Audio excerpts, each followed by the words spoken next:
Peace and love your world to the highest glory of the many heavens. It is yours truly, the Chief God King, here with tons of steel.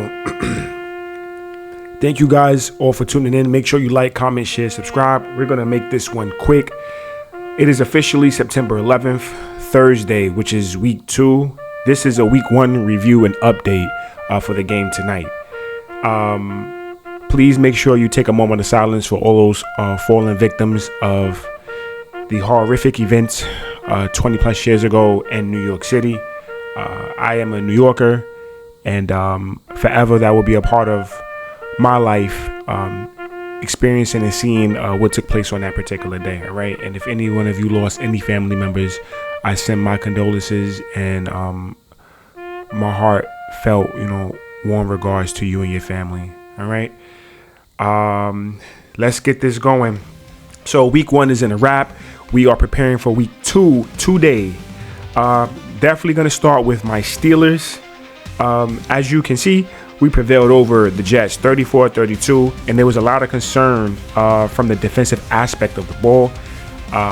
We had some flashes where the defense popped, and a lot of people wanted to see that a little bit more. I can admit that I wanted to see it a little bit more. I just couldn't understand, what was going on. So there's some things that need to be worked on from that particular perspective. Aaron Rodgers took about 4 sacks, and stand up as a quarterback. Just with the experience, obviously he's going to take some of that blame. But I do believe that the backside needs to prepare and get better. I'm really not impressed with what I've seen from Broderick Jones, and maybe it has something to do with coaching per se. So we're gonna take it there, and that'll be what that is. I'm gonna put it on the coaching. As far as the Jets, Justin Fields looked good, man. I told you guys all, I think that Pittsburgh should have kept Justin Fields. I was an advocate for Justin Fields. I believe they should have kept him. I felt like Justin Fields needed the right situation, and Pittsburgh could have been that with the right and proper development, because you still need to be developed in the NFL. You have the skill, you have the talent, but that needs to be nurtured and and monitored and managed. So I'm glad to see that he was successful. I know it's some smoke, some trash talking and things like that, but I'm glad that the kid did well, and I hope that he continues to do well. I'll continue to follow Justin Fields, because you guys got to remember, I'm a New Yorker, so the expectation for me is to like either the Jets or the Giants. But the Steeler Nation was the first organization that was presented to me when I was a younger individual that I grew connected to, and so I just rode with the team ever since. Fortunate for me, because I can shit talk about how successful this organization is, but I think I'm gonna pick up on following the Jets along with Justin Fields if he stays there. So that was a great win for us. And let's talk about the rest of the games. So your Thursday night game, you had Dallas and the Eagles. Eagles won 24-20. Pretty good game. Minus the drops from CeeDee Lamb, which probably could have put Dallas in a good position. If you look at George Pickens, and this is to Steeler Nation right here, if you guys are not excited about the fact that George Pickens is no longer in Pittsburgh, I don't know what else to say to you. This kid, he lacks effort. He won't block. There's no sense of urgency with this guy. Even in high school when we played football, we understood when you running, if you can't block the guy, you run him off. Meaning you run a fly route to make him think you're running a route. They won't know either way, because you just keep running straight. But you taking that corner out of the play. If you just go watch some clips of George Pickens, and you'll see what I'm saying. He just, I'm glad that we got rid of that effort, because it's just like, you look at little Calvin Austin, look at DK Metcalf. You watch the game, hauling ass on the run plays, making it seem like it's gonna be a pass. So poor effort from this guy George Pickens, but whatever. Then on the Friday game in Brazil, the Chargers prevailed over the Kansas City, and I'm grateful and thankful. I feel like the Chargers were close to coughing that up, but because you're playing the Chiefs and you got to worry about the refs and the calls in their favor, and there's some wild shit happening within the Chiefs, But they prevailed. I like that Jim Harbaugh stayed aggressive with throwing the ball, trusting his quarterback, trusting his team to overcome and prevail. And I called it after the Super Bowl when the Chiefs lost. I called it that this was it for them. That's it. They are not the team that they used to be, and all of that luck. In my opinion, the luck has ran out. I think Patrick Mahomes is good, but he is not the greatest of all time, like some people like to say, which is annoying. He is a great quarterback, but this greatest of all time, and dude, it has everything to do with a system. And I just don't think that his efforts are anywhere close to Brady, in my opinion. But, that's arguable for everybody. Let's go on to the next games. 20-13, the Cardinals prevail over the Saints. Indianapolis, man. Did you guys... 33-8 over the Dolphins for a division win. Are they in the same division? I don't want to speak too soon. I know the Dolphins are in the same division with the Jets, and... I don't know. I'm speaking too soon. I pretty much just know like the divisions that matter. I'm taking shots at somebody. The Dolphins in the same division with the Patriots, the Jets, and I forget the last team. I think the Jaguars is that last. What? But anyway, the Raiders 20-13 win over the Patriots. Washington beat New York. I heard that Russell Wilson didn't look good. I was saying that last year in Pittsburgh. They should have had Justin Fields starting, because Russell Wilson is the type of individual, he likes to gaslight people. He make you think, everything is good when it's really not. Yeah, he's one of those individuals.